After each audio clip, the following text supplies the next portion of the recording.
搁再来看到台湾两间上界大间的航空公司，一年一届网络旅店上场，一寡航线的飞轮机票票价差不多和俗嘅航空同款，就讲运行李变另外算钱。中型的部分飞日本、那国亚来回飞轮机票3888块，若是飞 Okinawa 变3500，若华航的部分杀美国洛杉矶来回含税计销25000块有走。有专家进一步来分析讲，台湾航空公司优待计销。无一定，大个航线拢比俗嘅航空较好，像讲泰国曼谷或者是菲律宾宿务，即系东南亚嘅航线，因为计销不三时拢有优待，即个计销有可能会较俗，旅客恐惊都爱加比一个，安尼才会好。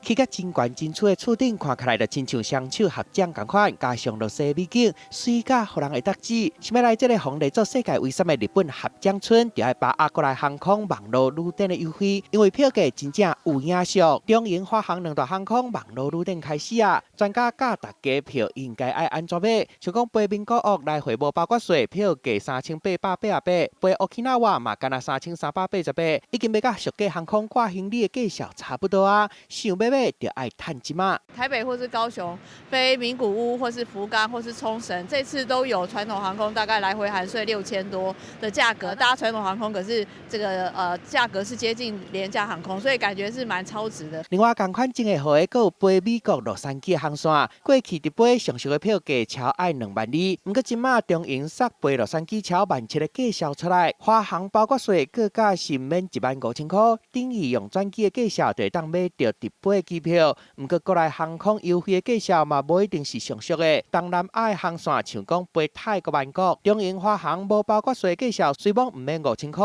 菲律宾宿务线嘛俗真济。不过俗价航空因为常常有优惠，所以机票有可能会更加俗。飞宿务有时候也尝试2-3000块，所以有些人他可能觉得说，他这样子同样的钱，他想要飞2次。提醒民众抢真俗的机票，目睭嘛是爱闭合紧，注意行李的重量，替换票指定位，才慎受限制，才袂票抢到尾啊问题刷一堆。记者综合报道。